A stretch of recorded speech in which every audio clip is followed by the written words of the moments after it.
Just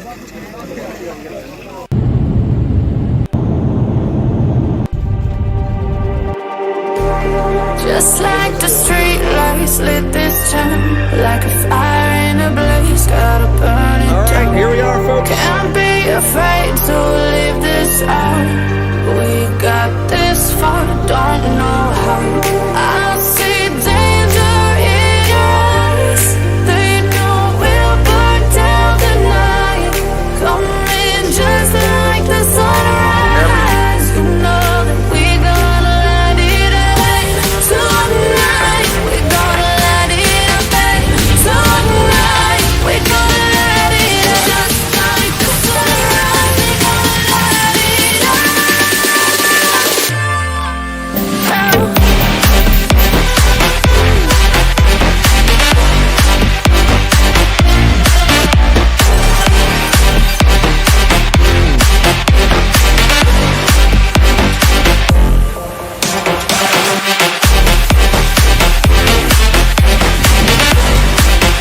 Welcome back once again. This is Chris Report, and he assured me that St. Simon's down in Boulders.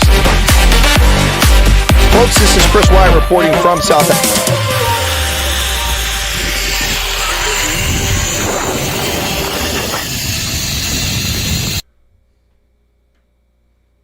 And we're back. Welcome back, folks. Happy Valentine's Day to folks around the planet. This is Chris live in central Pennsylvania with the normal Wednesday earlier broadcast as a consequence of Wednesdays with the Colonel on Ronaldo host program out of South Africa. My apologies for the tardy start. We were supposed to start at 10:30 on the nose, but some genius at Streamlabs has screwed up the software.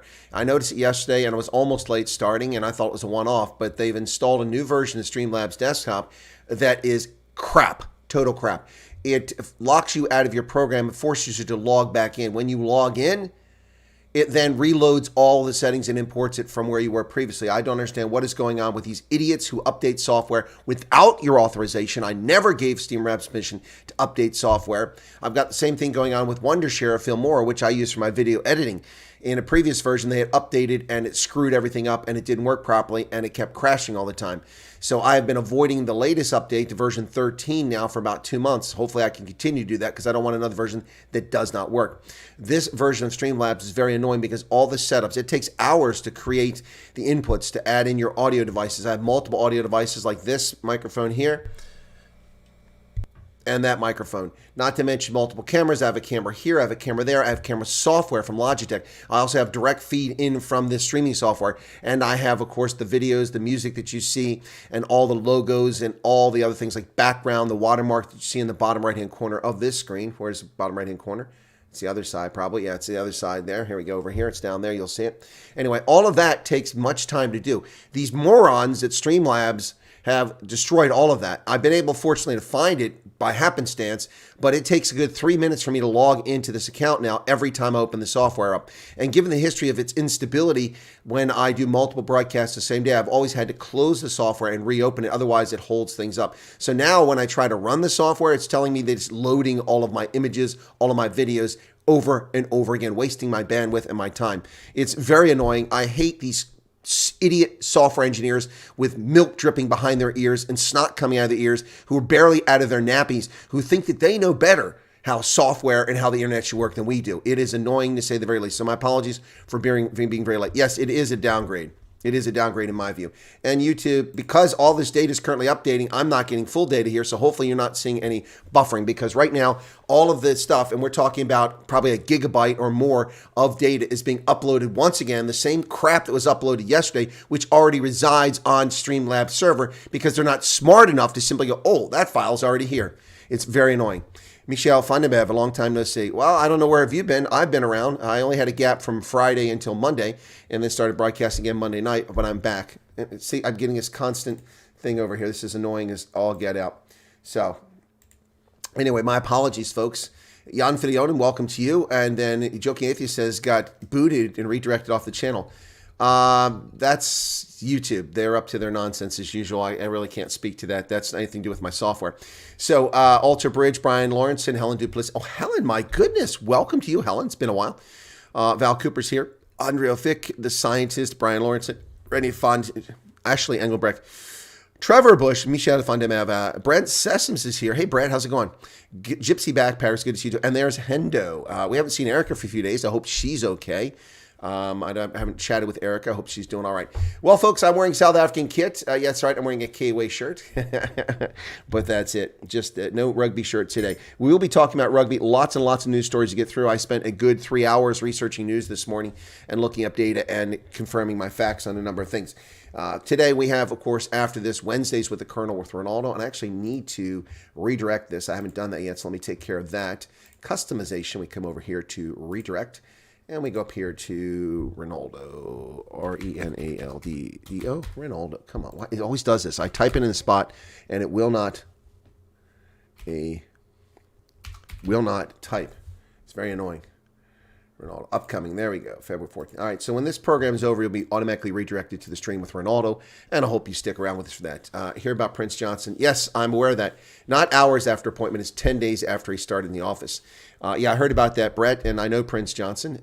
It's sad to see what's going on. But this is what happens, and this is why we, the U.S. government, intentionally said that the Liberian military, the AFL, should not be larger than 2,000 because the government cannot sustain it. Even with 2,000, they're challenged to create retirement accounts and to have a medical aid scheme, as well as feed troops and all the other responsibilities they have, not just pay salaries.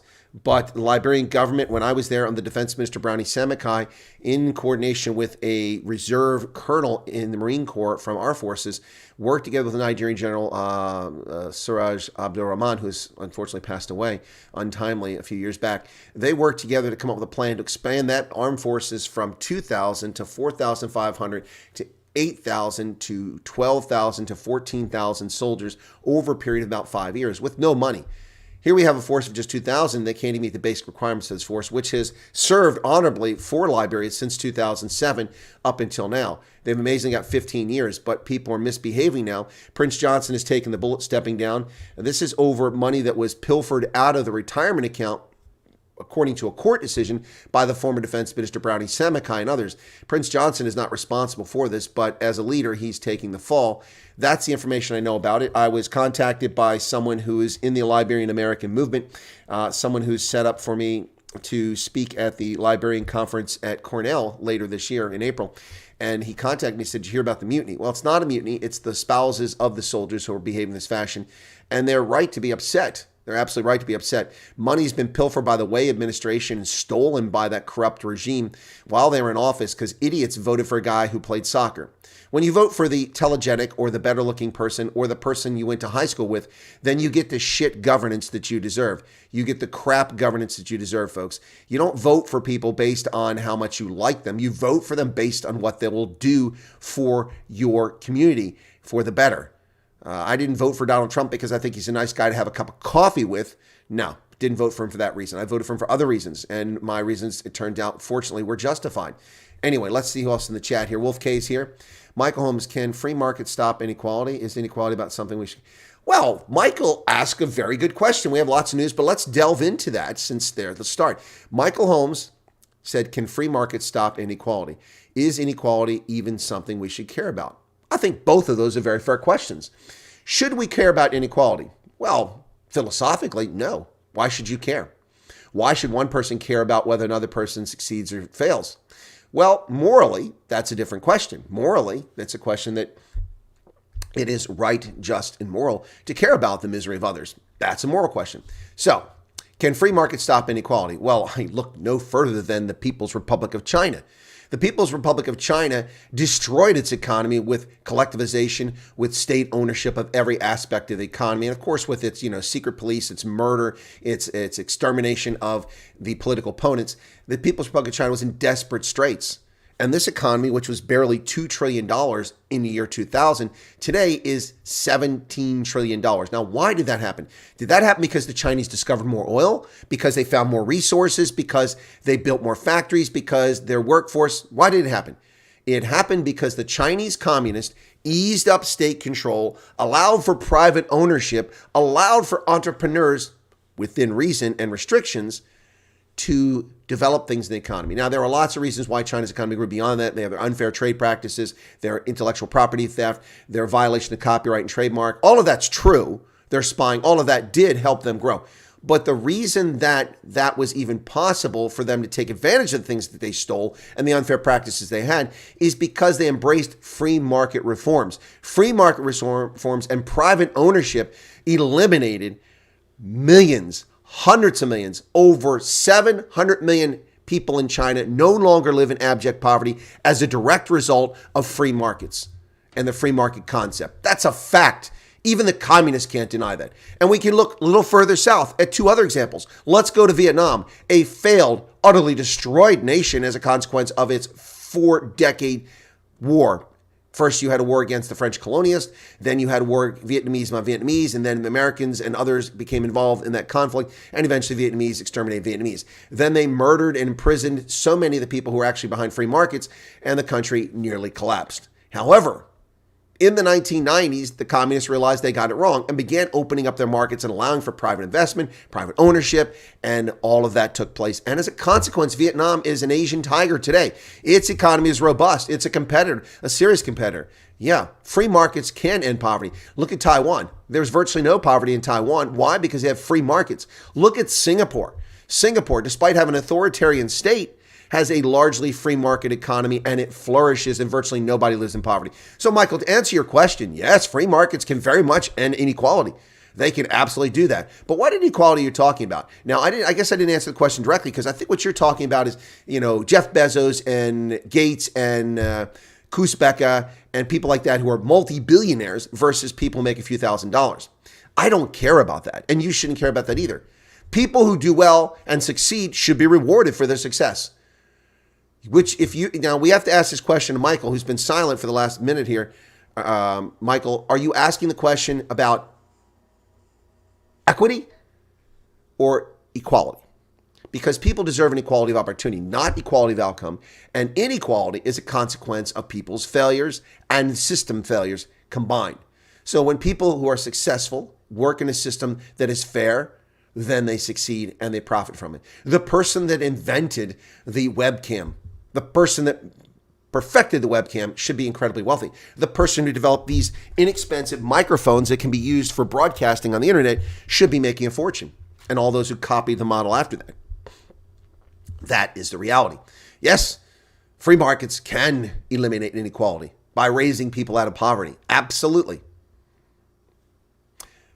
But we need to be very clear about what we're talking about here. Everyone doesn't deserve the same outcome. The people that don't work hard, who don't apply themselves, who don't bother to study, who work and build up their skills and then apply them in a marketplace, they don't deserve to have the same as everyone else. The people who do those things deserve to be ahead of everyone else, and a free market rewards them. And those who don't bother to apply themselves, a free market will punish you. No one should get a free ride just because you exist. That's nonsense. All right, Michael Holmes, were you just throwing a grenade in the room and leaving, or are you going to comment? It's been, let me see how long ago since Michael listed that question here. Timestamps back here. Okay, Michael, there it was, 10:43. Oh, that was 7 minutes ago, so it hasn't been that long ago. Michael, you've had a chance to digest that. If we have interesting news, newsworthy information, is there a way we can send it to you? Through the WhatsApp group, Jacques, or the Telegram group, you can send it that way. That's the one way to do it. Yeah, George White was a politician, but he was a soccer player. He was an ineffective leader, though. That's the bottom line. I think that's what you're trying to say. Scientist agrees with me on voting. I'm not sure what that's about. And there's an email address there, but I don't check the email regularly. That's the problem. Radine is in from Italy. Salve. Michel Fondameva says, yeah, I haven't joined in a while because I work traveling for holiday. South Africa was a bit of a month, and then was Sweden for a bit, working there. Well, walk out, Michel Fondameva. We're not going to feel sorry for you. You had to go to Sweden and you had to go to Germany. What a tough life that is. I'm just teasing, man. No news out of Zambia, Brett, that I've seen. I look for it today. But I do have news about other African countries. So who else is here? Allison Johnson, hello to you. Thank you very much, Brad Systems. But we got to be very careful with the example of South Korea. South Korea is an example of a totalitarian state that existed to prevent the South from falling under communist rule. And they allowed for monopolies to control the entire economy. The chaebol, as they're called in South Africa, these huge conglomerates ran the country. And you had all these, about several large groups that controlled shipbuilding, electronics, retail, and that wasn't a free market. South Korea limped along. Until the 1980s, the mid-1980s, North Korea had a higher standard of living than South Korea since the Vietnam conflict. So for 30 plus years, the North Koreans managed to do better than South Korea because the South Koreans had this unfair system. And then they began having political reforms, they began having economic reforms, and the market opened up. With a caveat, there's still some degree, thank you for that super chat, Brett, there's still some degree of monopolism going on and big corporate interests. But that said, South Korea's political reform and its societal reform, along with economic reform, turned it into a bastion of free market capitalism with a few caveats. I mean, we're not a free market bastion of capitalism. We have all kinds of state interference in our marketplace. The Community Reinvestment Act that forced banks to loan money to people based on the skin color they had, not on their credit worthiness. Oh, gee, look what happened there. Subprime mortgage meltdown. Yeah, we have all sorts of other things. Subsidies for the sugar industry, subsidies for sugar beets, for sugar cane, for maize, for ethanol. We have all sorts of distortion in our marketplace. We have government entities that control 2/3 of all home mortgages through Fannie Mae and Freddie Mac. That is not a free market. That is government control. That is socialist, communist garbage. And that sits right here in our country. No country in the world has a truly free marketplace. Some come close. Singapore comes pretty close, and a few others. But it's important to make the distinctions. The River Merva missing Mary Jane. What's that? Doesn't free market slow over time as monopolies form and economy slows like we're seeing in China? No, joking atheists. No. What you do is you ensure a level playing field, which our government doesn't do. Our government has allowed for massive consolidation in the airline industry until it suited their needs. And when we have a handful of large carriers, Eastern Airlines, gone. TWA, gone. Continental, gone. Northwest, gone. US Air, gone. Those 5 carriers are gone. And there are just 4 or 5 major carriers left now, plus some low-cost operators. As a consequence, the airlines are able to charge what they want. To be fair, not to pick on the airlines, it's actually the airports, the states, and the federal government who put the most cost in these tickets. Look at your ticket sometime to fly to London or fly to Johannesburg and see how much that, if you buy the ticket in America, how much of that is tax. Fly from one expensive airport in the U.S. to another expensive airport and find out that over half the cost of your ticket oftentimes is taxes and fees. It's like renting a car at an airport. You get, $30 a day. But by the time you pay for the damn thing, it's over $55 a day for the rental car because the airport concession fee, the airport terminal fee, the airport this fee, up your backside, let's bone you hard till you scream fee. It's ridiculous. It's ridiculous. Governments are fleecing us. That's part of the problem here. So that's not a free market there. All right. But no, government's responsibility is to ensure a level playing field to prevent monopolies from happening. But government often intervenes long after monopolies are formed, after oligarchies run the economy. That was the case in the United States in the late 19th century when oil companies, a handful of oil countries, ran the entire energy industry. That's a fact, folks. Standard Oil was broken into multiple companies and eventually over time merged together. AT&T was broken apart as a monopoly, but to be fair, we never would have had a POTS, a plain old telephone system. The POTS would never have been built coast to coast in every rural community had it not been for that monopoly. I'm not justifying it. I'm not saying it's good or bad. I'm just telling you that's what happened. And then they went after AT&T in the 1980s and broke it into multiple companies. Well, that pre-arrived what actually happened just a few years later with the cellular telephone industry, first analog and then digital. And had they been able to preview that, they would never have had to break up AT&T. They broke it up into regional bells, 6 Ma bells, all Southwest Bell, all these different companies, Bell Atlantic. And then eventually those companies bought into cell phone companies, created their own cell phone companies. Then they remerged and we get back to the same situation we once had. It's crazy. The government tried to destroy IBM, once again, on the precipice of an internet technology revolution, an information technology revolution that occurred that completely changed the playing field. IBM was the major supplier of mainframe computers. The government thought they had a monopoly. They went after them. It cost billions of dollars in litigation, and it cost IBM a lot of time and energy. It should have been devoted towards developing PCs. And so they were caught off guard by Apple because they were facing the federal government's antitrust actions. The government is always slow to act because it's full of morons who don't know what they're doing. There are good people in government that are full of morons as well. And the consequence, they go after companies long after the fact. Why has no one ever gone after Tesla for its dominance of the electric car market? They've never done that. They will now because Tesla's owner, Elon Musk, has made himself an enemy of the leftists who are the ones who attack corporations. Now, free markets do not lead to monopolies if it's a well-regulated small government that ensures it's a level playing field. Equity is not the answer. Level playing field is what's right. Brett, thank you for the $1.99 super chat.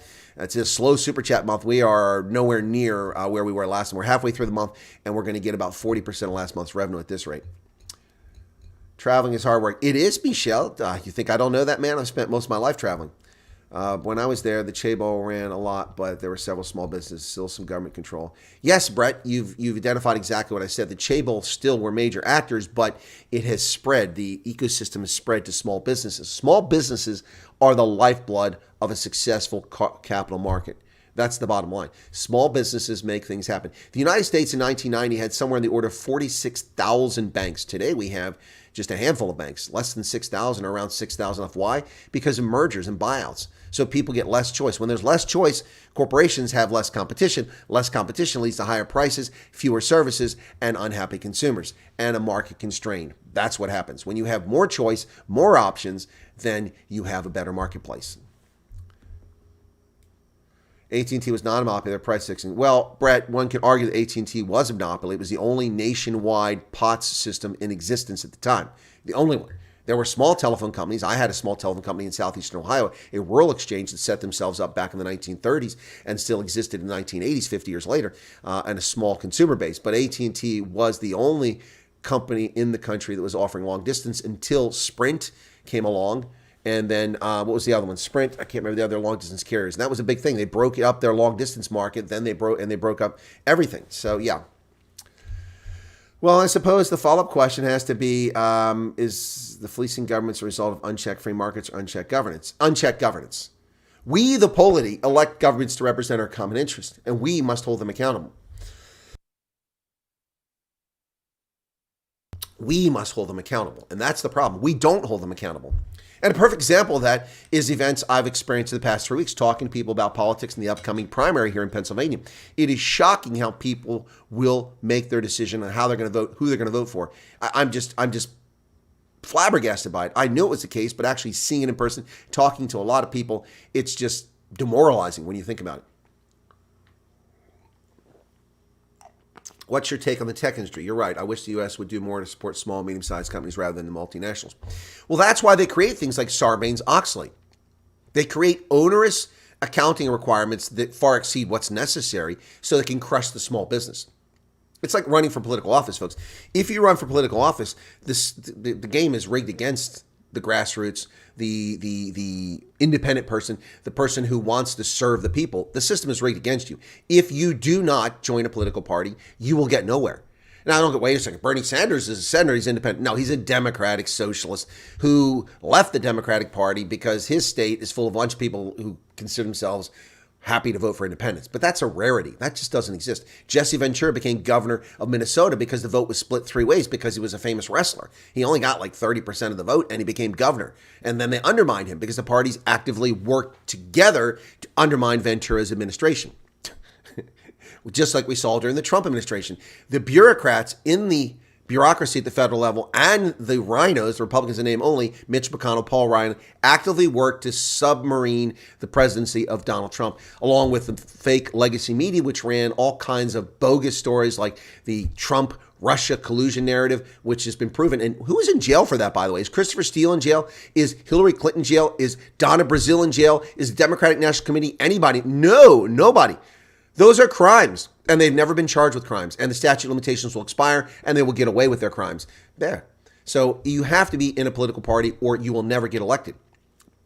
Then you have to ask yourself, do you compromise your principles?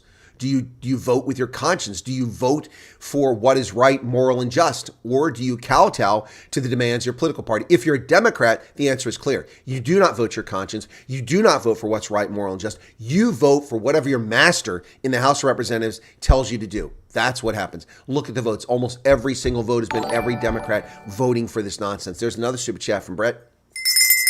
Was South Africa a free market economy under apartheid? Of course it wasn't. It was a state-controlled economy. You had Eskom, a state-run parastatal. You had Sasol, created by the government to overcome sanctions and produce oil using the Ribbentrop process to transform coal into fuels. You had the entire rail sector was owned by the government. The entire economy, much of it was. There was not a free market, not even close. Brett says Sanders was so freaking lazy that a hippie commune kicked him out for not doing any work. Exactly. He's a useless, gas bag, preening, freaking oxygen thief who's stolen from Americans by doing nothing for decades. I wonder if Erica's doing okay. Well, somebody can check on her. Ulrich Fenta says, good afternoon. Well, welcome to you, Ulrich Fenta. Pleasure to see you there. Kane became a mayor. Kane who? Who's Kane? And George Steinberg is here. Okay. And only petty crime. Now a different story. Huh? I don't know what you guys talking about. Teresa's here. Layla's here. And R1. Hey, R1, welcome back. R1, thanks for what you sent me. I don't know that I owe an apology, and I'm not going to apologize, but what we'll say is that I'm sorry to be heart sore to hear whatever your aunt's pushing. I mean, that's just such a trivial point. For folks who don't know, last week on Friday, R1's aunt was sending messages telling that first, claiming I was a liar over something that I said on the Gareth Cliff show over a year ago. Talk about being bum hurt and ass burnt. That was over a year ago. And she's saying I'm a liar. Still got that in her bonnet. And then she said she retracted that and said I was spreading misinformation. No, I wasn't. I watched the clip that you sent me from Gareth Cliff, and I didn't say anything even remotely like what she claimed. Yeah, she claimed that I said that Zelensky's wife went on $1 million shopping spree in Paris with U.S. taxpayer money. That is not what I said. That is complete perversion and taken out of context. I did say while she was off shopping in Paris in a sarcastic fashion after talking about the grifter Zelensky coming to America, speaking before Congress and what a privilege it was, and then, basically telling us it's not enough. We want more money. And I said, while your wife's off shopping in Paris. Yeah. Anyway, that's great to see you back, R1. So let me see something here real quick. Where was this at? You sent me that link.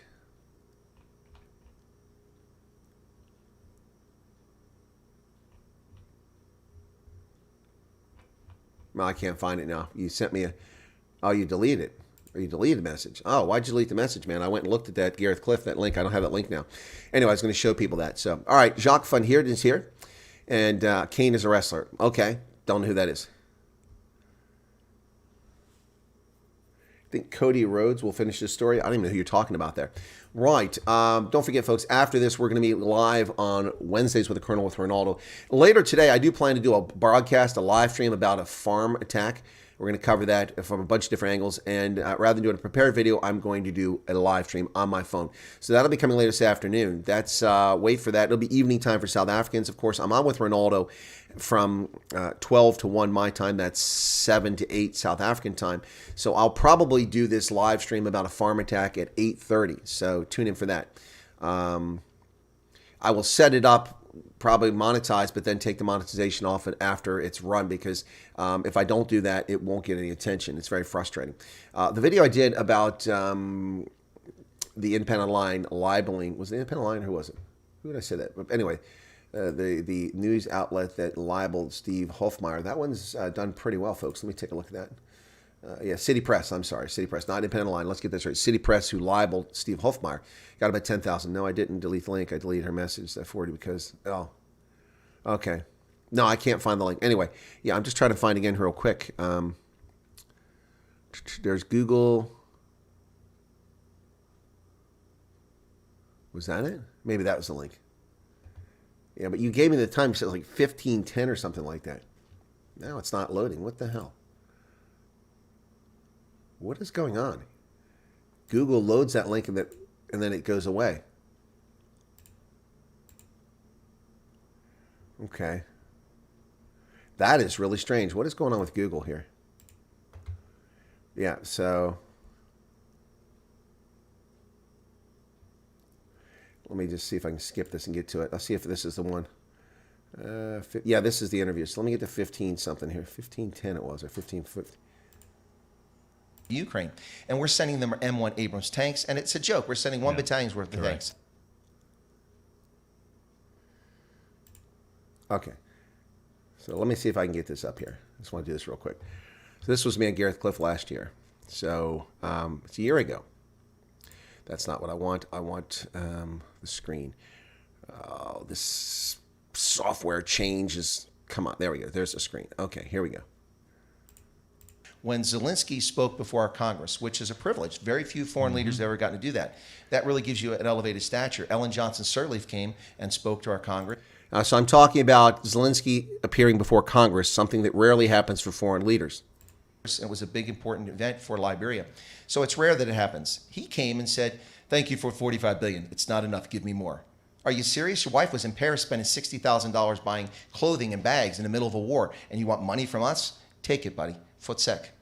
All right. Does anybody see the sarcasm there? That was sarcasm. So I'm being held to a standard that I said based on media reports, which were out there. And actually, media reports claim she spent $1.1 million. I just threw that out there, spending $60,000 on bags. There was also a report claim that. Those reports were partially debunked later on, saying she wasn't on a shopping spree, but it was sarcasm. You're going to hold me to a standard over that in a 1-hour interview, calling me a liar and calling me misinformation? That just shows you just dishonesty of people on the political left. Bernard says, hey, Chris, have to run, but great live stream. I know it doesn't feel like it sometimes works pretty. You know, it often doesn't feel like it, Bernard. It doesn't feel like it's having an impact, but thank you so much for your thoughts. I appreciate being here. Yeah. The USA's never had a free market. The inequality today stems from all levels of government giving access to land and capital to one group, i.e. U.S. Navy. I have no idea what FCU from 2023. I have no idea what that means, that last sentence. Giving access to land and capital to one group. What group is that? Do share, Menage a Trois. Do tell us who that one group was. Because I'll debunk your claim in a heartbeat. One group. What one group was that? Go ahead. Tell me who that one group was. Tell me. We're listening. Happy to hear it. So, yeah, that was Gareth Cliff last year. So, anyway, I don't know what to say. Just not to pick on his aunt, but it's just silly. Repeating information turns out to be incorrect at a later stage is not lying. Misinformed, perhaps. Exactly. That's correct, Joking Atheist, but I also was being sarcastic. So if people don't recognize sarcasm, that's their shortcoming, not mine. But you're correct. Repeating information that is incorrect or that's retracted is not lying or spreading misinformation. It's being misinformed. Now, I use that term frequently for people who are misinformed, but there are people who intentionally spread misinformation. Why spent the money on a shopping spree as claimed? Can you provide proof that she did?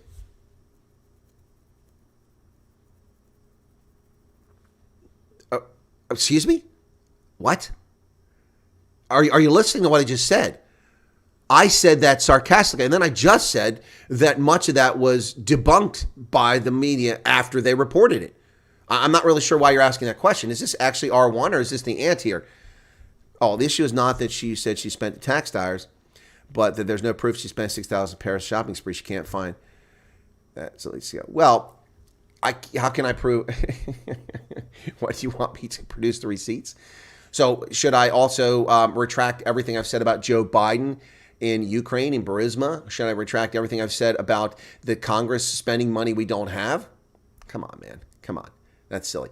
Again, sarcasm. If people cannot handle sarcasm, perhaps they need lessons in modern standard written English. Anyway. All right. So what did I miss here?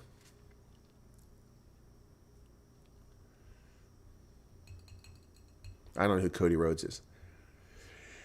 Well, anyway, so there you go, Ross. There you go. Russ, what's the guy's name? Ross Rhodes. Who is Ross Rhodes? Sorry, I'm reading these things incorrectly here. Ross Rhodes. Anyway. All right, so Eskom. Now, see, this is being reported by Business Tech. This isn't misinformation. I'm simply telling you what Business Tech said, and then I'm reading you the headlines, and I'm analyzing it. So that's not misinformation. And when I was interviewing Gareth Cliff, it wasn't misinformation. It was sarcasm. Sarcasm. Yeah. There's a lot of Sheldon Coopers here who don't get sarcasm. Well, not here, but a lot of Sheldon Coopers out there who don't get sarcasm. So let's go ahead and look at the news. Now, I'm going to mention this now because this is a good example to talk about what was just brought out here about me being a Gareth Cliff. So Business Tech is saying that Eskom is introducing permanent load shedding. It's not permanent. As soon as they can find a way to get power back up, they're going to restore it. They're not keeping it forever, but it will feel like permanent. What the heck is going on there? That is, see, this stupid thing. Oh, my goodness. Oh, my goodness. YouTube, or not YouTube, Streamlabs. So here we go. All right. Yeah, Joking Atheist says, I think the issue seems rather trivial. Makes one wonder if seeing it being trivial, would she have complained at some other stage anyway? Exactly. Sarcasm's lowest form of wit, but wit nonetheless. Ah, says the not funny Ronaldo. Okay, so Eskom announces permanent stage 3 load shedding. It's not going to be permanent, folks, but that's what the media's reporting here. So will I be accused of misinformation or lying by reporting what the media is saying now? The media said that. I wasn't in Paris. I don't have to prove anything. I don't have to prove anything. I wasn't there. I was simply relaying what the media said in a sarcastic fashion, which apparently is not very funny, according to Ronaldo. Come on. Yeah. Anyway, satirical. It was satirical. Eskom announces permanent load shedding, but there isn't permanent load shedding. That's just silly. It said, will gradually returning its generating units to service with sufficient merged reserves. Load shedding remain at stage 3 until further notice. Until further notice, ladies and gentlemen, is not permanent. It may feel permanent if you live in South Africa under Eskom's regime, but it's not permanent. Ladies and gentlemen, a senior member of the Democratic Alliance has left the party. The all-white Democratic... Oh, is this misinformation too? Yes, that is misinformation because the Democratic Alliance is not all white. It's not even majority white. It's majority colored South African. But hey, you know, those inconvenient facts don't fit for the race hustlers in the ANC and the EFF. But a senior leader has left the party. Why is this? Probably because the guy won't get reelected or sent back to parliament. That'd be my guess, but let's talk about it. Dan Plato has ditched the Democratic Alliance to join a nothing party led by Marius Fransman. Yep, yet another political party dividing the vote in South Africa. Former Cape Town mayor and senior DA member Dan Plato has resigned from the party. He joined the People's Movement for Change. Let's talk about what the People's Movement for Change is all about. You ready for this? You ready for this? Hang on. We are delighted to welcome Dan Plato to the PMC family. Our party stands as a home for the poor. Okay. Working and middle class. All right, that's fine. And we unapologetically advocate for a free and liberated Palestine. What the frickin' blue blazes does a free and liberated Palestine have to do with poor South Africans? Please, riddle me this, Batman. Tell me what that has to do with it. I'm listening. Come on, bring it on. Anybody here in the chat, please want to tell me how the PMC is going to get a free and liberated Palestine. This garbage, this race-hustling, anti-Semitic garbage, I'm sick of it. And the world is upside down. R1 says channel doesn't have anything to defend. No, I don't, but thank you, R1. Thank you for that. More electioneering BS from the press. Exactly. U.S. government not giving GI Bills and loans to black troops that served. That's a lie. That's a lie. Where's your proof? Okay, now Menage a Trois. Where's your proof? I'm being put on the spot by R1's aunt. Where is your proof? Not giving GI Bills and loans to black troops that served. Where's your proof? I just visited a retired Navy veteran who's black, who owns a home, who did it through a VA loan. So what are you talking about? Not giving loans to blacks. That's a lie. Plus, first off, when? What are you talking about? What time frame? This is like, this idiocy. Germany is responsible for... No, Germany's not responsible for genocide in Namibia. The German imperial government, which is a completely different group of people from over a century ago, is responsible for that. There's no such thing as collective guilt. If so, then the Zulu are responsible for the mass murder extermination of black Africans. Thank you very much. Shaka, the greatest murder of black Africans ever. So are the Zulu today responsible for that? Should they be paying reparations? Should they be apologizing? No, they shouldn't. People who are Zulu today have nothing to do with what Shaka did back then. Man, oh man, give me a break. Anyway, I'm not accusing Menage a Trois of being a liar. Let's be very clear about that. I'm not accusing Menage a Trois, a very valued viewer of this program. What I'm saying is that's a distortion or a lie, an outright lie. You got to give me context, brother. You got to give me context. When? Give me the time period we're talking about. Is it today? It obviously can't be today because I know a black guy that owns a house. I know another black guy that owns a house. The guy who was on my teaching team is black. Chuck, he owns a house, VA loan. He votes. The guy made full colonel in the Army. Long before I made full colonel. He was retired. My grandfather was affected by this 1944 bill. Aha! Menage gives context. Now that I'll have to look into, because I don't have an answer to answer that directly. I mean, I don't pay attention to legislation from 1944. Okay, the 1944 GI Bill did not make a distinction between black and white. So how was your grandfather affected by it? See, now this is a discourse. I'm asking Menage, how was your grandfather affected by it? Who denied him a VA loan? And when was he denied a VA loan? Now, just give me 1944. Thank you for that, Menage. We can look into it. We can check into it. He served in World War II in Saipan and taught Joe Louis how to read. Are you serious? You taught Joe Louis? That's a cool story, Menage a Trois. That's something to be proud of. I didn't know Joe Louis was illiterate. Okay. See my comment above says R1. It's tough being the middleman. I'd make it easy if she addressed you directly. Just remember, because I promote your channel so much, I hear a fair amount of criticism. Well, thank you, R1. I appreciate, number one, you promoting my channel. Number two, for putting up the grief from people who are just sticks in the mud. People that don't want to have a conversation. Look, Menage a Trois is not offended here. Menage a Trois, I said that what he said can't be accurate. And I gave an example of context, but I wasn't alive in 1944. So I'll have to research that. And I am a historian, but I don't spend time researching the beneficiaries of the World War II GI Bill. I really don't. And who got it? I can tell you that the Roosevelt administration intentionally created the Social Security system to deny Black Americans access to retirement accounts. That's correct. Because two groups of people were not included. Now, one was okay because they were taken care of by the institution that took care of them. People who worked in the railroads, and who were most of the workers working in railroads, a large number, a large percentage of employment among Black men, porters, and people who worked the rails were Black men, a large percentage. They were denied Social Security because railroad workers were not included in Social Security. They were kept out of the system for 50 years. But railroad workers had a very generous retirement system, so at least that was taken care of. But the other group of people who were kept out of Social Security for decades, until like I think it might have been the 90s, something like that, were people in domestic work and in the service industry, like restaurants, waiters, waitresses, cooks. Those places, those jobs were full of Black folks, and they were kept out of Social Security. Why? Because Franklin Roosevelt was a racist. What's the other reason? Give me another reason why. They made excuses for it, but the excuses were flimsy, just like the reasons for incarcerating 125,000 Japanese origin Americans, most of whom were U.S. citizens, in concentration camps throughout the Western and Mountain States by the racist regime of Franklin Roosevelt. By the way, you're upset about that law if, in fact, that law affected your grandfather. That law, that's why I need context, Menage a Trois. When was he denied the loan? Because that law was passed during the regime of Franklin Roosevelt, or about the time he died. And then it was taken over by Harry Truman, another Democrat. So I need to know context.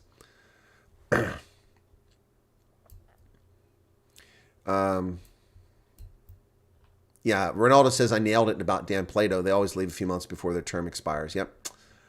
People get all bent out of shape because the DA is taking a neutral stance on Israel. They are more concerned about what happens here. Exactly. In fact, people should be encouraged by the fact that the Democratic Alliance, an opposition party, is not tilting at windmills on foreign policy. Why would they be tilting at windmills? That's just stupid.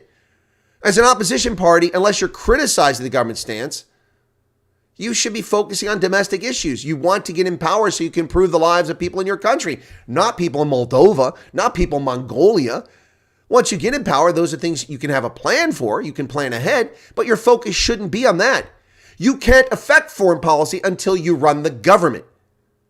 In order to run the government, you must convince constituents you can provide better governance for them domestically. Bottom line. Menage a Trois says, you're good people. So are you, Menage a Trois. So are you. And I'm sorry to hear what you say happened to your grandfather. I don't doubt it for even a heartbeat. Look, this country has, every country in the world has always had a situation in which people were denied because they were different. Look at the Irish. We used to have no blacks, no dogs. They didn't use the word black. No blacks, no dogs, no Irish welcome in restaurants, bars, and pubs in New York City. This is all the way into the 20th century.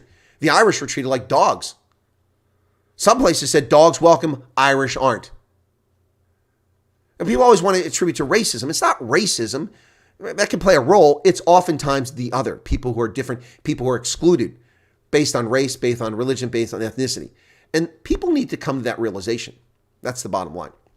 Do you know where the term red light just comes from? Well, because they put red lights up to attract customers, and that's where it comes from. Why they chose a red light, I don't know the answer to that. Anyway, to the news. Back to the news. So Dan Plato has left the DA. Good riddance to him. Good luck to him. Good luck, Dan Plato. You're welcome to come on the program, Dan Plato, if you'd like to be interviewed and tell us why you left the DA. I'd be happy to hear that. And then maybe you can clarify my supposition. I didn't make a claim. I analyzed. Analysis can be incorrect, but it is not misinformation. It is not disinformation. It's also not a lie. When you analyze things based on limited information you have, you're not a liar. You just could be wrong. So I could be wrong in my analysis there, but that doesn't make me a liar. You always get morons and moronic comments in live chats from Karens. Wild Bear Prepper, welcome to you. But that stuff is tamped down quite a bit. Now, I don't think we've had any moronic comments here. I think everyone's asked legitimate questions. Michael Holmes asked a very good question at the beginning, which now we spent 45 minutes talking about. Hadn't even got to the news. Man, I got tons of news. Let me run through these headlines real quick. My goodness.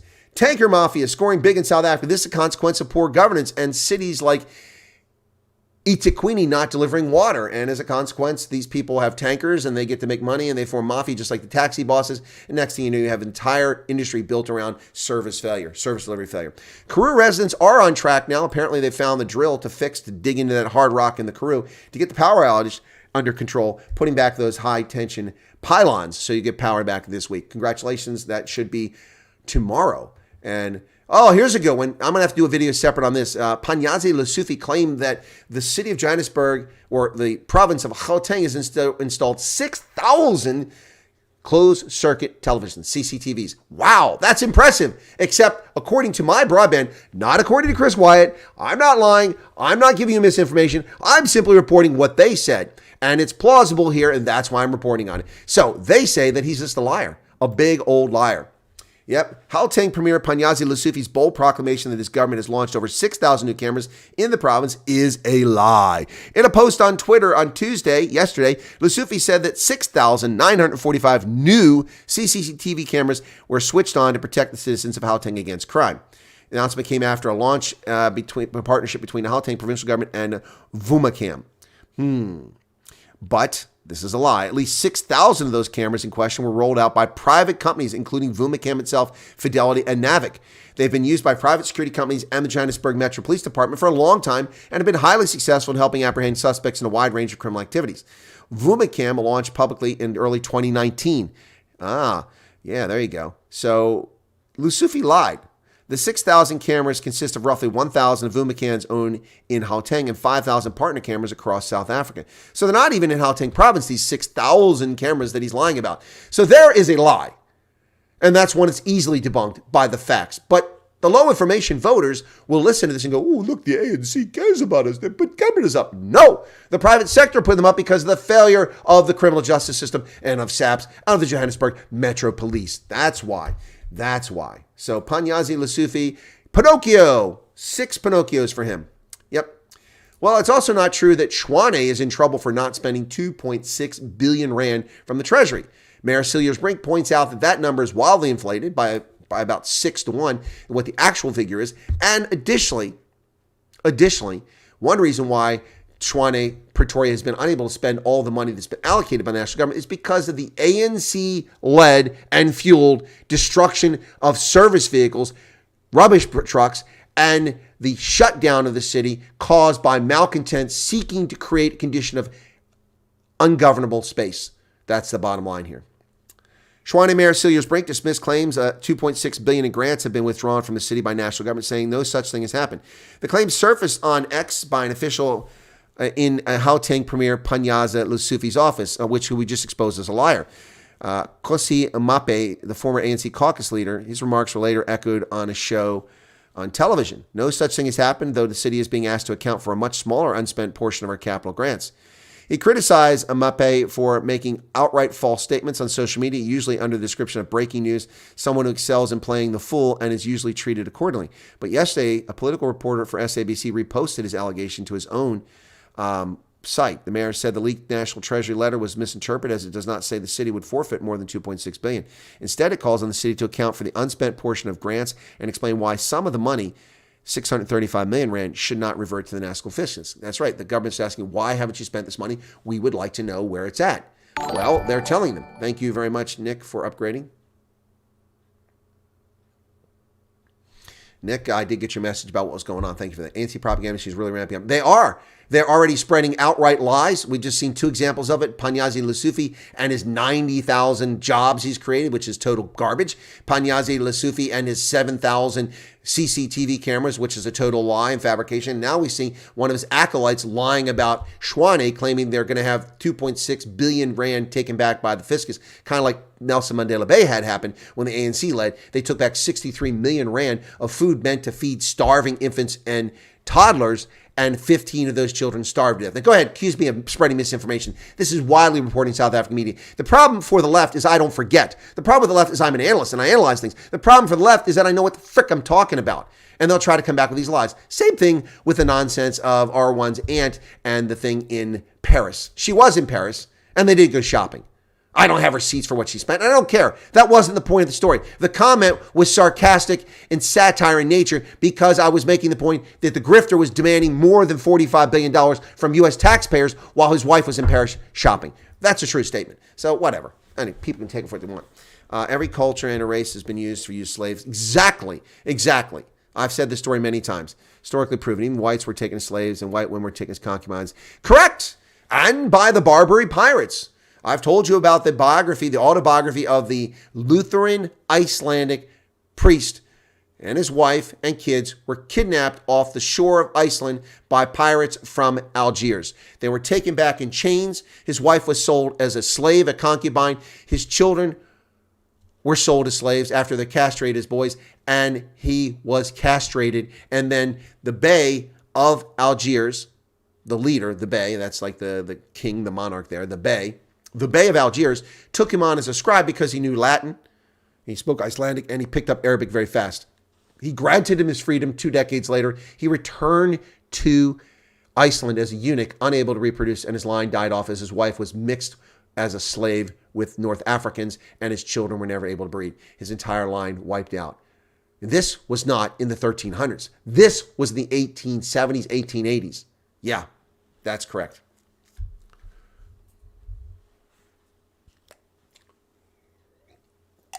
Well, that camera story was reported today by Hanno Labaskakni. That story is reported on my broadband today. Right.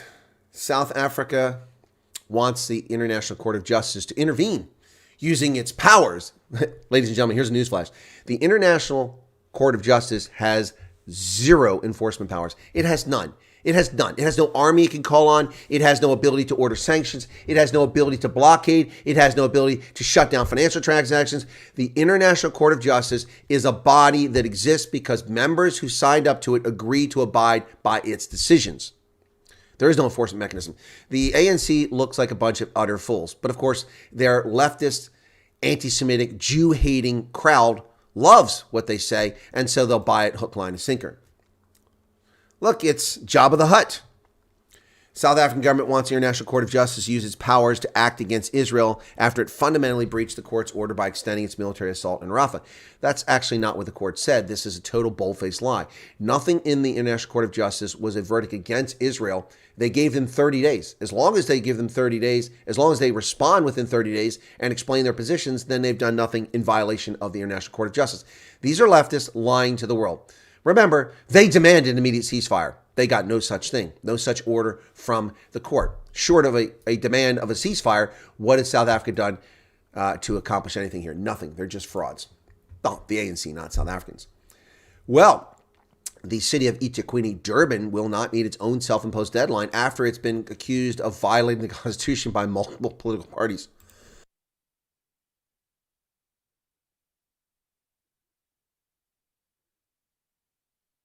City says it won't meet deadline to fix dry taps for some Durban residents. Here you can see a service delivery protest as idiots burn tires, polluting the environment in South Africa. Some North Durban households will continue to experience water supply shortages after eThekwini municipality's self-imposed February 15 deadline. After waves of water-related protests in the suburbs of the northern region, the city committed to complete the repairs to improve the old northern aqueduct, reducing leaks and replacing defective air valves. But they didn't get it done. So once again, incompetence from ANC government and bureaucracy will lead to misery for South Africans. Well, remember when Distel was purchased by Heineken?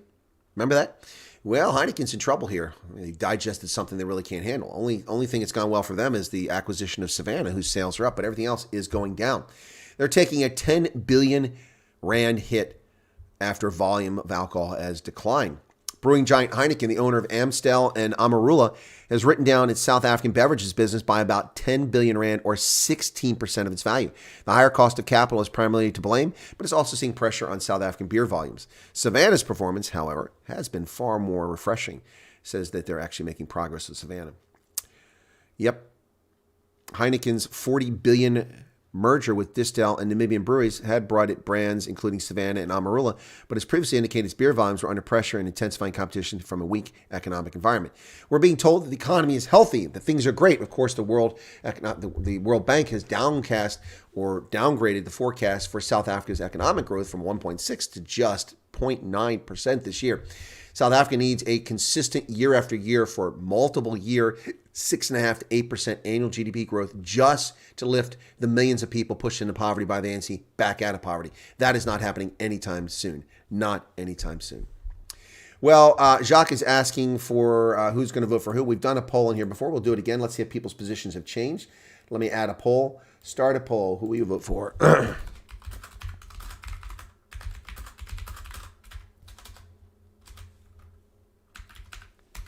Okay, in 2024, so we'll get this up there.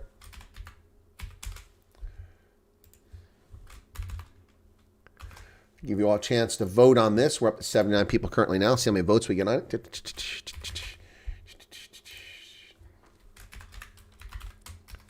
All right, I can only put 4 answers in there, so here are the 4. All right, so there's your choice. You get 4. I can't put everybody in there. That's just the way it works. Politically incorrect joke. Teaching a bunch of teenagers about slavery. None of them liked the concept, but the grandparents were sold on the idea. That is a bad joke. And what is Pandor doing with Morocco? The camera story was correctly reported. Okay, I already got that from John Jarvis. Welcome, John. Politically incorrect joke. I already read that. So who do I vote for? Okay. Well, that's your choice. You can vote right now. Problem is coalitions usually end up infighting. Well, the problem, Nick, you are correct. The problem with coalitions is that people want their person. So we've seen, of course, where the UDM allied with the Democratic Alliance in Nelson Mandela Bay, and they got the deputy mayor position, only to put a deputy mayor who turned out to be corrupt in there. And then when they tossed him out, the coalition fell apart, which is unfortunate. Dan Barnard says, just watch your video, Steve, in City Press. I can't believe what I just saw. Let's hope our guys get bail tomorrow. You can't believe my video. Is there a problem with my video, Don? I stand by my analysis here, and I believe I'm not an attorney, but I know that City Press cannot simply offer an opinion when they libel someone, which is what they did to Steve Hofmeyer. So is there a problem with my video? Minaj says, I read that the ANC and National Party was deciding on a new government in the 1990s. They decided on the parliamentary minor of U.S. government style because it was more inclusive. It is ironic, Menage a Trois. It is ironic. They did that because they knew it was a way to perpetuate the elite's control of government into perpetuity. That's what they did. Look, I've complained about South Africa's democratic system of governance for a long time, and we've seen a whole host of actions taken by the ruling party, which ingratiates and entrenches their rule into perpetuity. One of the first was to amalgamate cities. So there were hundreds more municipalities in South Africa before the ANC took over. Since the ANC has taken over, they've taken every effort they can to ensure that they can remain in power forever. One step was to amalgamate municipalities. Now, you might be saying, what's wrong with that? Well, if you have smaller towns like Winterberg, or you have smaller towns and then you have big towns nearby, if you create a massive metropolis and suck up all the smaller towns, then places where people are culturally and linguistically the same, like Basotho in the Eastern Free State, or Afrikaners in the Free State, or in Northwest, or Tswana in the Northwest, and then you amalgamate them into a larger conglomerate with urban dwellers, you diminish their ability to get representative government, and you limit the experience of opposition politicians serving in government. So that's what happens. So Pretoria becoming Tshwane and sucking up all around it. Johannesburg becoming much larger than this, sucking up all these municipalities around it. Now they're part of the Johannesburg Metro, which has hundreds of councillors, which is ludicrous. It's not even manageable. It's like a national government. You can't govern it that well. A city should have no more than a couple dozen councillors at most, and a mayor. And a mayor who's directly elected by the people. And the councillors directly elected by the people, not by a party vote. And as a consequence, there's no mechanism to recall these people. So the cater deployment is a perfect example of this. When the ANC deploys its caters, it sends its loyal acolytes from Luthuli House in Joburg all over the country. And they typically send people that have no relation whatsoever to the people they're representing. The perfect case of this was Western Cape when the ANC briefly led that province about 15 years ago or thereabouts, whenever that was. They sent their caters down. So they sent Venda speakers down there. They sent Zulu over there who were loyal to the party and answer to Luthuli House in Johannesburg, not to the constituents in the Western Cape. And as a consequence, they didn't give two flips about potholes and electricity and rubbish removal and security. They didn't care. As long as they lived in their gated communities, in their big walled houses, and they had access to the media who loved them, who praised them, who gave them interviews, and they got kickbacks from corrupt tenders, they didn't care about the public. And that's the problem when you disconnect the voter from the person representing them. Representative democracy must be a situation in which people vote for the representative. And then whichever party gets a majority or gets a plurality has to either form a coalition or rules on its own as a consequence of people voting for candidates. That's representative democracy. What South Africa has is a perversion of that. And as a consequence, you have an inept government, you have an inept parliament, and we see the impact of that. For instance, not to pick on her, but let's put Natasha Mazone up to run for parliament for a geographic region and see how she does. I'm sure John Steenhuisen, in whatever geographic region he represents, would get elected. But the entire makeup of your parliament would be completely different if people had to run for office and not parties, picking people. Guarantee it. You would be better represented. And you can vote them out of office the next time. If they fail you, they're gone. If they succeed, if Natasha Mazone becomes your representative and she succeeds in your view, then you can vote her back in. If she fails, you can vote her out. But you have no control like that now in South Africa.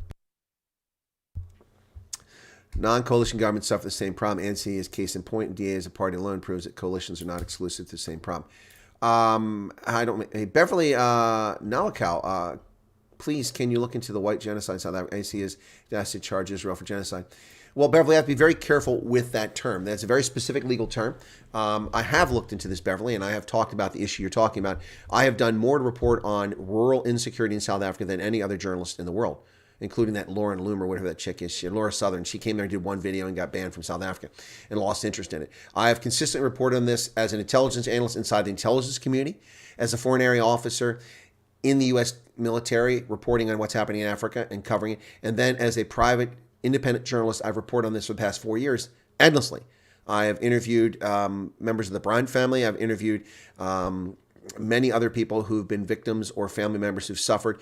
Now, most of that has not gone on air, but I have reported all these murders. I reported in the summer of 2020 the butchering and slaying of Edward Neumeister in KwaZulu-Natal, an Austrian immigrant to South Africa who arrived in 1970, lived there peacefully for decades, had a German-themed restaurant, and during lockdown, when his restaurant wasn't even open, he was attacked when he went out to feed his dogs or collect his dogs in the morning with a panga, and suffered a mortal wound to his artery under his arm. And when the man went inside to attempt to murder or possibly rape his partner, who was in her 60s, the 70-plus-year-old Edward Neumeister got to his feet, mortally wounded, struggled into the kitchen, and lunged at the attacker, who then chopped him to pieces. He was unrecognizable and suffered a grisly, horrible death as the partner escaped. And what did they get? The attacker got nothing. That case has not been resolved. No one's ever been charged with a crime for that. It's unbelievable. Unbelievable what happens in South Africa. And I've reported on this. I've also reported on other things like the Winterveld Facebook marketplace attacks and the murder that took place there. And the police were sitting on their hands for ages. They've finally taken action recently. Now, I've covered this story for a long time, Beverly, but you have to be careful about saying genocide because genocide is a very specific legal definition. What you can say accurately is that there is a concerted, coordinated effort to chase white South Africans and black and colored South Africans off of rural land. That is a fact. That is a fact. And these are often terroristic in nature. These are attacks that throw babies into boiling water, that gang rape mothers and fathers in front of their children, strangle children to death, burn people with poking hot irons and such. This is all true and recorded. Execute toddlers, shooting them in the head, burning them alive. It's all happening in South Africa. It is crime of an unprecedented, horrific nature, and it is ignored by the government. And it doesn't just happen. That's why you have to be careful, Beverly. It's not just happening to white South Africans. White South African farmers are a major target, especially the elderly. But it's also happening to colored and Indian and even black South African farmers. This is a consequence of the ANC's governance, its failure to govern, its malgovernance, its malpractice. And it started, as I reported inside the intelligence community, that's all I can say about it, back around 2000, when was that? 2005, 2006, when they announced the disbandment of the commando system, a reserve system of paramilitary, pseudo-military units that were 168 regiments sprinkled all across South Africa, whose primary mission in post-apartheid South Africa was not to control black terrorists, but in fact to do coordinated search operations, seizing mandrax and dacha, and all kinds of other drugs, as well as looking for people committing crime. And they served as a valuable deterrent and response force to rural crime. And rural South Africans, while murders did occur and farm attacks did occur at that time, the level was significantly lower than it became after the disbandment. Now, the problem with the commandos being disbanded is that the ANC lied. They said this was a product of apartheid era. The commando system predates apartheid by hundreds of years. The commando system is something that was practiced by the Basotho and by Trakbors, not simply, and also by the Griquas, not something simply created by apartheid. It's like a Minuteman system in which you grab your rifle, you grab your powder, you grab your saddle, you buck up, you get your resources, you hit the road, and you join up with others to protect your community. And that's what happened. The modern version of it, of course, they have vehicles and their military units, paramilitary units under government control, and they help the police immeasurably. When that was disbanded, rural security took a dive for the worst. And the government of South Africa does nothing to protect rural South Africans. That's, Beverly, that's what we have to say. That's the truth. And I've talked about, and I was called naive by the likes of Willem Petze, who said, "You're naive." Now, that's a very cheeky statement for a man in as young as he is and doesn't know what he's talking about. But Willem Petzer, oops, am I offline now? Oh, there we go. Willem Petzer called me naive when I interviewed him here 4 years ago. We're talking about farmers because I talk about rural insecurity, because that's what it is, rural insecurity. Yes, whites are inordinately attacked, but why is that? In no small measure, number one, by the syndicates to chase people off the land, to steal the land, to let it go fallow. Number two, it's because white rural South Africans are the ones primarily who have the resources and money. And when they're trying to steal, that's where they go. Unfortunately, for those who don't know, Beverly, you don't know this, I've spoken with commercial farmers. I have been all over South Africa. My first visit back to South Africa after the lockdown scam was in August of 2022. I went to Rustenburg and then up to Zeerust in Northwest Province, which is my old stomping grounds, having lived in Gaborone just across the border in the Tswana-speaking region of South Africa. And I was up there and I met with a group of commercial farmers. There were about 125 commercial farmers there. And we talked about security measures and how they can protect themselves and what the challenges are. And I spoke for about an hour and a half. And I have good relations with those commercial farmers up there as a consequence. I've also spoken to farmers on the other side of Northwest, just north of Pretoria, on the very edge of Northwest Province, who do tobacco farming and other maize farming and such up there, and been to their meetings. One of the farmers that attended that meeting was killed by criminals when a farm attack occurred. Now, that farm attack occurred while I was still in South Africa, and he was murdered. What happened is that he was shot, and it went under the vest and inside, and he bled to death in a matter of minutes, and people didn't realize how severe it was until he bled out. Very tragic situation. A former police official, if I'm not mistaken. I had met the gentleman at the braai we had after that meeting, and it's horrific, and it hit home very much so. Now, what's not reported by the media, the only media organization on the planet that reported the truth about that event was this channel, Chris Wyatt Africa. The only one. Now, the South African, I think others reported later on, but I reported then at the time, once I confirmed the facts from the people in the farming community. And that was that those farmers were on patrol and responded to a farm attack.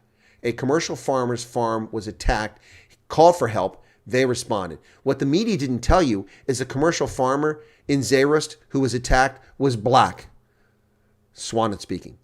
And white farmers responded, and one gave their life to defend that black farmer. That's the truth. R1 says EFF and ANC will form a coalition. Yeah, I've covered this many times. Many times. As long as Cyril Ramaphosa is the leader of the ANC, it is highly unlikely that he will accept any agreement with EFF. His distaste for Julius Malema is as strong as mine for Joe Biden. That doesn't mean it's impossible when they're desperate, but it seems unlikely. Yeah, what else? Okay.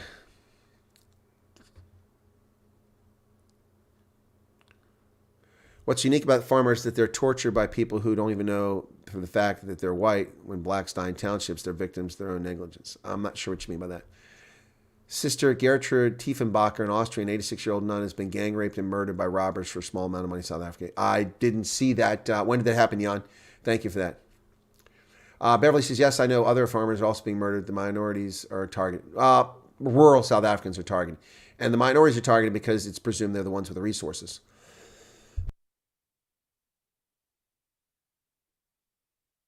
Beverly says, I did research on murders. All the farms where the farmers were murdered, gold belts are running through their farms, and 4 of the farms were British concentration camps.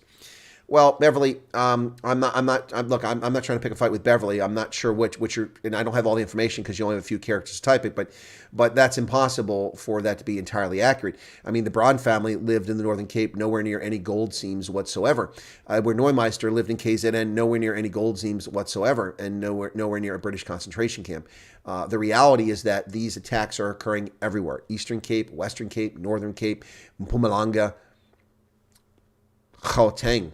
I interviewed a member of parliament from the Democratic Alliance a couple years ago when they censored my original channel. I had to do it on Facebook because I lost my channel that day in 2021 about a farm attack in Gauteng. Now, that could have been on a gold seam. That's absolutely true. Look, don't look for conspiracies here. There is clear evidence that there are criminal syndicates that are involved here. We don't need to look for conspiracies that may or may not be true. And I'm not trying to poo-poo Beverly's research. She may have some very good merit to it, but she can't explain all that in just a few characters, and I can't respond to it. E2 Milang Mswani says, "Oh, he was right, Colonel. You are naive." E2 Milang Mswani, you don't even know why he said I was naive. He said I was naive because I said it's everyone being killed, not just white South Africans. So you're saying I'm naive? Okay, well, tell me how. Tell me what I got wrong. Majority of those killed on farms are blacks and black illegal immigrants. Check the stats. Again, Imswani, I never made any claim. Are you listening? See, that's the problem with this. I don't understand how people watch a broadcast and hear what the frick they want to hear. Did I not just say all were being targeted? Did I not say that? I even talked about a black commercial farmer, a cattle farmer in the Free State, who was shot in the head at his butchery by thieves, went into a coma for months, and then recovered from the coma, was back on his farm, and succumbed to his injuries after being shot in the head about a month later.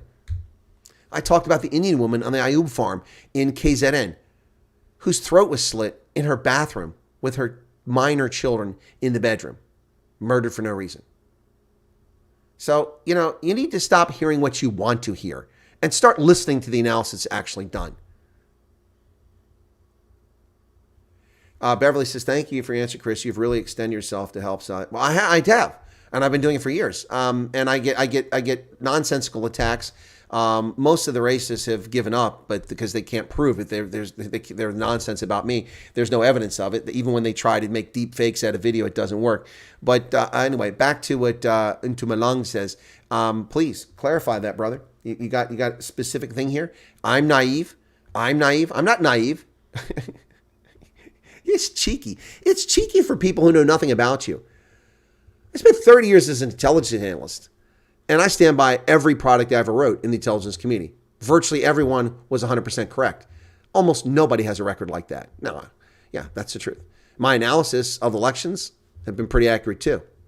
My analysis of economic events, and that's very difficult to predict, have been pretty accurate too.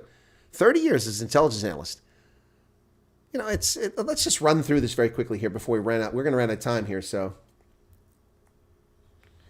Patrick says, "Have you been paying attention to Citizen Concern and 360 Experience YouTubers?" I've seen them. No, Monray Itumalong has been here before. I wouldn't call Itumalong a troll. He's been here before, or she's been here before. Are paying attention to Citizen Concern and 360? Not very much. I haven't had time.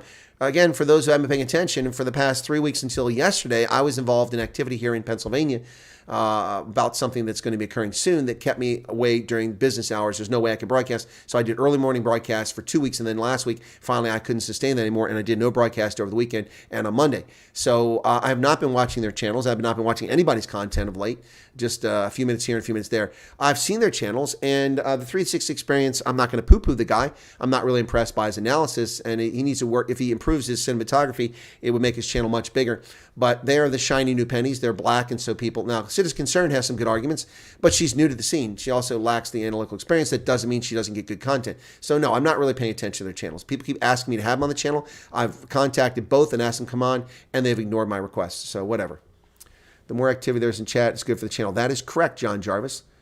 Good old stream is fat. Okay, farms target doing remote. Yeah, remote and mostly easy to escape. Okay.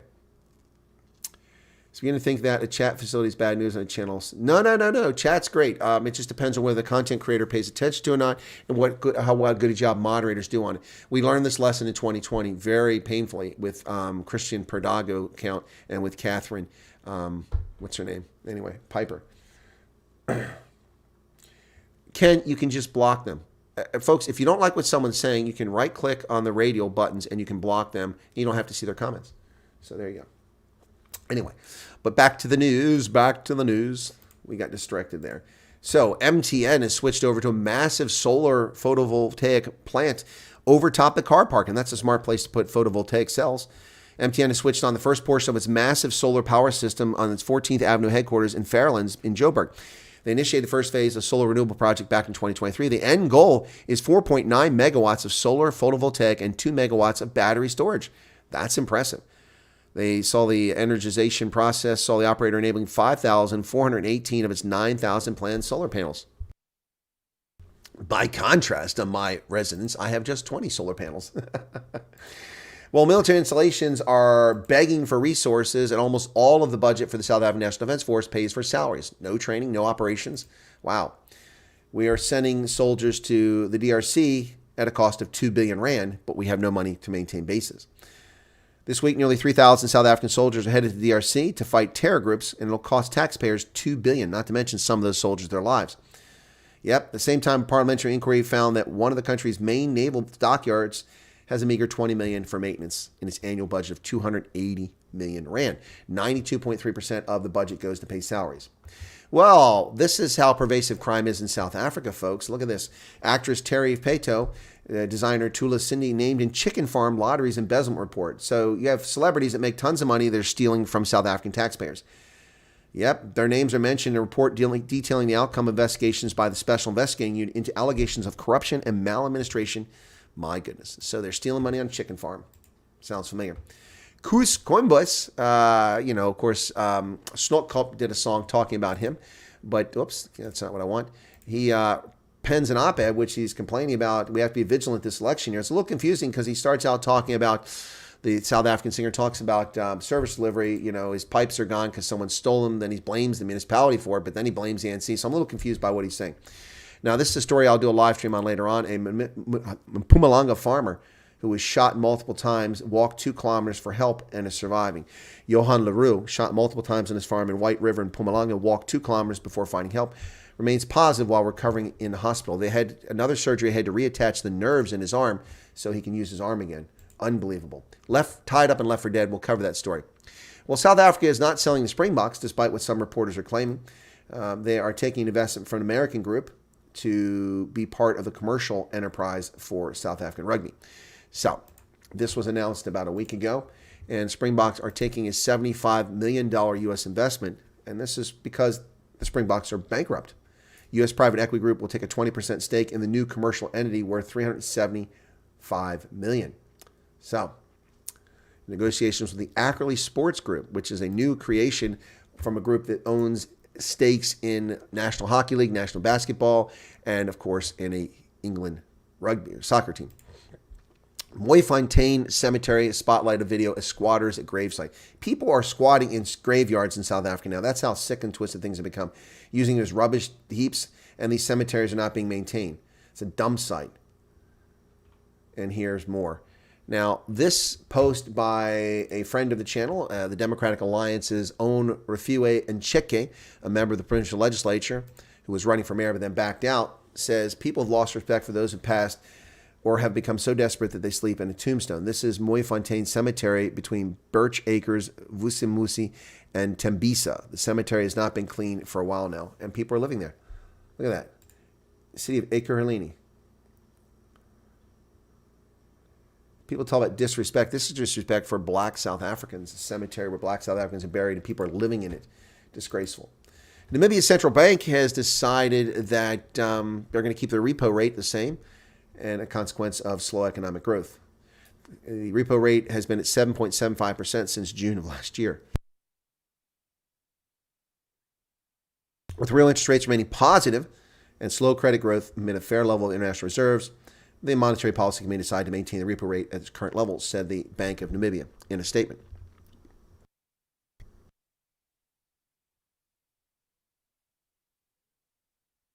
Angered by support for Israel's war in Gaza, South African Namibians would like to remind Germany of its genocidal past. So here we go. More people making racial allegations. Hundreds of activists from South Africa and Namibia staged protests outside German institutions in Cape Town and Johannesburg to protest Germany's support for Israel's war on Gaza. Of course, German institutions like German high schools have nothing to do with this. And blaming people for collective guilt for something that happened over a century ago is ludicrous. It's time to put Shaka on trial if we're going to do this. Botswana signs $65 million of state money, taxpayer money, to buy a private company. Once again, perversion of the private marketplace. Botswana has designated $65 million from its new fiscal budget for the purchase of a 24% stake in a Belgian manufacturer, HB Antwerp. Yeah, so once again, governments expanding their grip, not relinquishing control to the private sector, which is where it belongs. Unbelievable, folks. Unbelievable. So we're going to end the poll here, and you'll see what the results are. Yep. Unbelievable. But that's what's going on. Eswatini is angry at a journalist and says the journalist is a terrorist for saying bad things about the government of the King Mswati. Yep. In 2021, Eswatini, the last absolute monarchy in Africa, was rocked by a series of pro-democracy protests, and a subsequent crackdown led to the death of dozens of civilians. Now, the Eswatini monarchy and government have asked Mpumalanga High Court to rule that an exiled journalist they accuse of defaming them with dozens of wildly improbable stories be guilty of terrorism. No such thing as free press. Zimbabwe is going to use gold to back its currency. Good luck with that. Zimbabwe's government said Monday it's introducing gold-backed currency to replace the country's worthless dollar. Most businesses have shunned it for the U.S. dollar or the South African rand.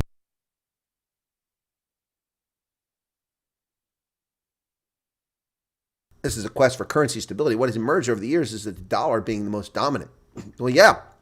Because your corrupt government keeps stealing from Zimbabweans with your racist laws. Malawi has announced visa-free entry for 79 countries. I don't think it includes the U.S., but it does include the UK. Malawi lifts visa restrictions for travelers from 79 countries, including the UK, China, Russia, and members of SADC and COMESA. It's another economic group for East Africa. Well, in Liberia, soldiers' wives staged protest over a number of legitimate complaints. President Boakai, only in office for 20 days, is dealing with this. And the serving Minister of Defense, Prince Johnson, has resigned 10 days into his job. Wives of serving soldiers mounted roadblocks using kitchen utensils. Yep. As part of the measures, the president said some of the basic services have been restored to the Armed Forces of Liberia. In the interim, the Liberia Electricity Corporation has restored electricity at the EBK barracks upon the orders of the commander-in-chief. The president also declared Linda Thomas Greenfield School at the EBK barracks tuition-free. Prince Johnson was 10 days into his job as defense minister on Monday when he resigned in taking the fall for the Wei regime. The Myanmar junta will plan a draft to replace its diminished ranks. Mandatory draft starting in April. Myanmar's ruling junta plans to call up young people for mandatory service from April and require retired security personnel to serve. Wow. They've been in turmoil since the military overthrew the government illegitimately on February 1st of 2021, 9 days after Joe Biden became president. Well, the offensive, according to the Washington Post, is taking a toll on Myanmar soldiers who have declining morale. Accounts from Myanmar Army soldiers who surrendered or defected over the past 3 months reveals the military is suffering from plunging morale and overstretched logistics amid a rebel offensive that has prompted mass surrenders of Army personnel, and that's why they're going to a draft. U.S. begins probing Israel strikes in what looks to be a turnabout for the Biden regime. There you go, folks. U.S. probes Israeli strikes that killed civilians in Gaza and possible use of white phosphorus in Lebanon. Yep, the U.S. investigating several Israeli airstrikes in Gaza that killed dozens of civilians. It looks like the Biden regime is wavering on its support to Israel. And a former general with a checkered past set to become Indonesia's next president. Former Special Forces commander was discharged from the military over allegations he kidnapped democracy activists. Indonesia's defense minister Prabowo Suharyanto declared victory in the presidential elections today, setting the stage for the former military general with a checkered past to lead the world's third largest democracy and home to 280 million people, the largest Muslim nation in the world, Indonesia. Scotland demands an apology. Scotland demands an answer. Well, no, just let it go. World Rugby needs to do this privately and admit that they got it wrong. The TMO got it wrong. Scotland demanded World Rugby admission over TMO call that made no sense in not awarding a try. Yep, against France. Well, we mentioned previously Finland has a new president, and of course that is former Prime Minister Alexander Stubb. He's elected Finland president. They call him a conservative, but this guy's a New World Order stooge.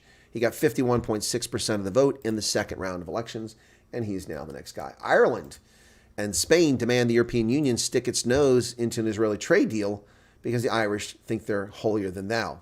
Prime Ministers of Ireland and Spain have implored EU leaders to take action over the deteriorating situation in Gaza and demanding immediate assessment whether Israel is complying with human rights obligations. But Ireland and Spain were silent on the rockets landing in Israeli encampments all those years. Hang on a second here. I got to see if Ronaldo's ready.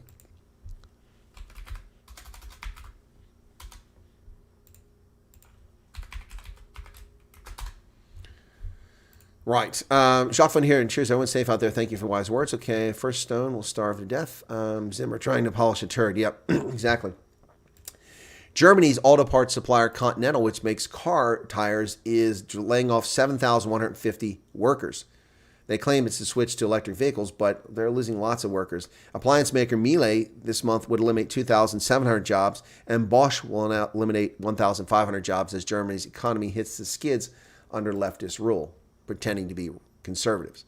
Germany is now restricting gun ownership in an effort to curb extreme right activists and trying to rein them in. So they're proud of the fact that they've become fascist in Germany.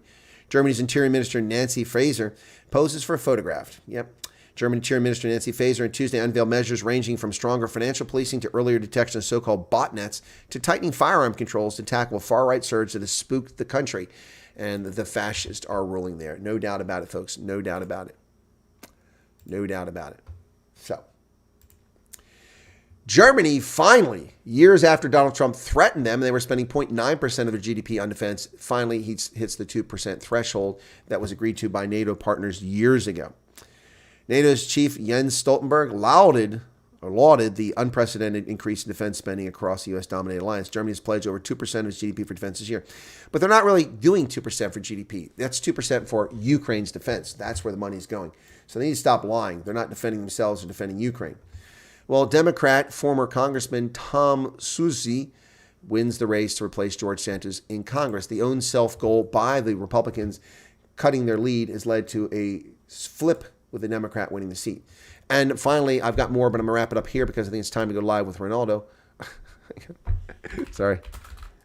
All right, I'm going to wrap it up here. Alejandro Mayorkas, the lunatic running the Department of Homeland Security, has been impeached finally in a vote 214 to 213. Republicans have got him impeached. There you go, folks. That's it for today. We're going to go over Ronaldo. If you hang around for the 88 people currently here, you'll be directed automatically to Ronaldo. Hang in there for about 2 or 3 minutes, and we'll be live Wednesdays with the Colonel. I'll catch you guys over there. Thanks a lot. I appreciate it. Just looking for... There we go. Cheers. See you on Ronaldo in a couple minutes.